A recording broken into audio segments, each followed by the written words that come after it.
What is going on, IF Warriors? It's your boy Edward V, and today we're going to do something special. We're going to review the collaboration, the amazing collaboration that came together between me and Thomas Delauer. The video is absolutely fantastic. It is the fastest growing video, the fastest viewership that I've had within the past 4 days. It's actually already reached 50,000 plus views, a massive amount of engagement, and I want to touch on parts of that video to clear some stuff up and also give you guys a little bit of a behind the scenes look. Stay tuned.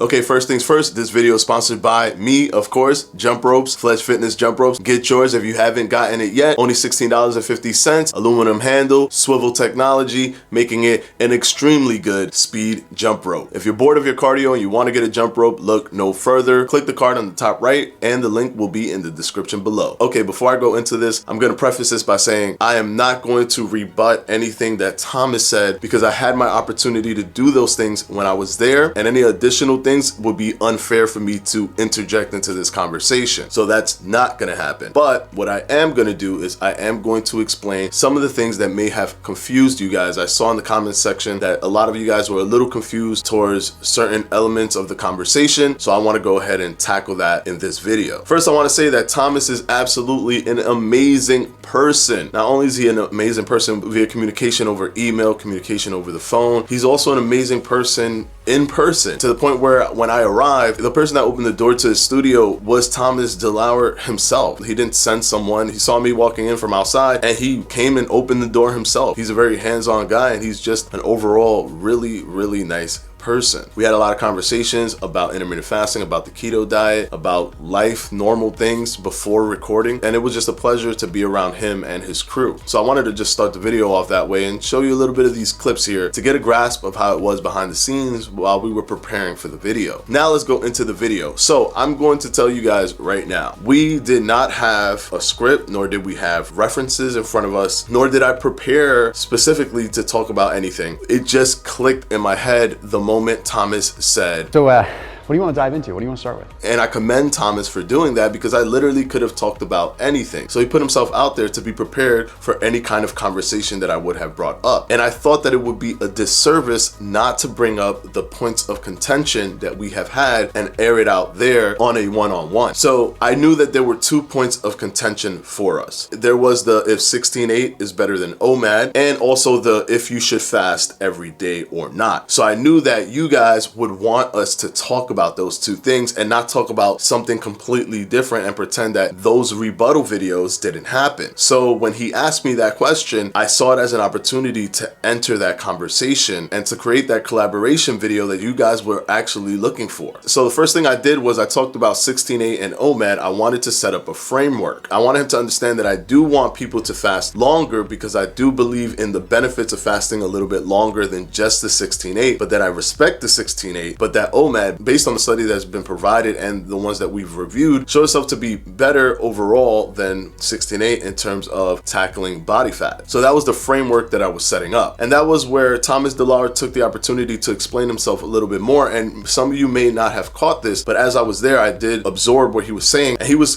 kind of alluding to the fact that the shorter fast can be done every day, like the 16-8, but that the longer fast, to intermittently interject those fasts throughout the week to get the most benefits out of them. Now I know that there were certain elements that there was still contention between me and him. And I know that the metabolic rate was the biggest contention because all the other items, for example, the 5 days fasting where the cortisol raised, I've already shown that study and explained that that study was 5 days consecutive fasting as opposed to intermittently fasting every single day for 5 days. The only contention that I felt that was still hanging around was that metabolic rate contention. If fasting every day lowers your metabolic rate or your basal metabolic rate and affects you negatively. So when he cleared his position up in terms of the longer fast shouldn't be done every day, I then took that as an opportunity to move into into that final point of contention. Since basically there was an agreement in terms of 16-8 and OMAD, and that longer fasts help you with autophagy, and the shorter fasts are really good entry-level fast. One thing though that I want to clear up is that Thomas Delauer says that the benefits of intermittent fasting don't even start until 16-8, and I agree with him. It's not that the benefits activate at 16 hours, but that you won't really get anything from intermittent fasting if it isn't at least 16 hours. You'll get some effects, but they might be a little insignificant in the greater scheme of things. If you could push it a little bit more, get to 16 hours, you can lock in some really good significant effects. And this is all based on that metabolic rate switchover. You can look at the 15 clinical trials that show the switchover time frame being from 8 to 12 hours, but that is a range. So it can take you 13 or 14 hours to switch over burning body fat for energy, or it could take you 7 hours. Because that range is still somewhat ambiguous, it's better to make sure that you are as far away from 12 as you can when entering your fast, so that you can ensure that you will get those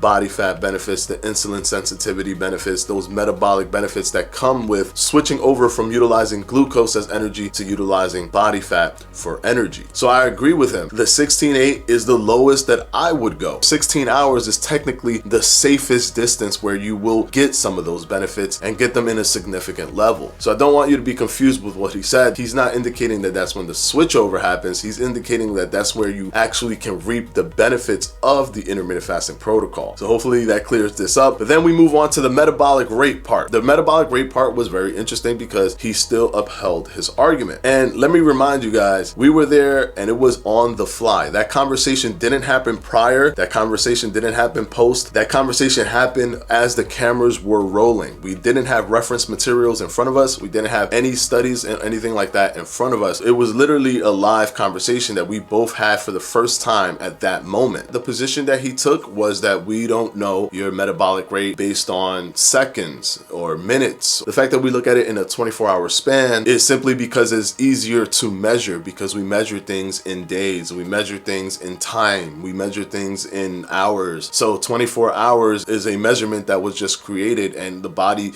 may not respond to that measurement because to the body, they don't know about 24 hours or 48 hours. They just focus on, are we getting the calories that we need? And if not, then maybe we need to reduce the basal metabolic rate to the new calorie structure that we're receiving. And that was an interesting philosophical point on the ambiguous nature of the metabolic rate inside of the body. I decided not to contest that and instead focus on things that intermittent fasting in and of itself can actually provide to enhance or protect the metabolic rate, which is why I started talking about the 15 clinical trials that Dr. Stephen Anton looked into during his research into intermittent fasting, where he found that all of the participants in the 16-8 diet versus the caloric restriction diet, all of them reduced body fat, but also protected the fat-free mass. And the fat-free mass is the lean body mass. So that was another thing that a lot of people were confused. What is fat-free mass? Fat-free mass is everything that isn't body fat. Basically, the lean mass, the heart, the muscles, the bones. So basically what we're really talking about is muscle, the lean tissue. And the 16-8 intermittent fasting group actually protected that lean mass, while the caloric restriction group actually had reductions in the fat-free mass. So even though the calorie restriction was the same between the two groups, using the intermittent fasting protocol, you actually protect your lean mass. So basically my argument at that point was, because intermittent fasting actually protects lean mass,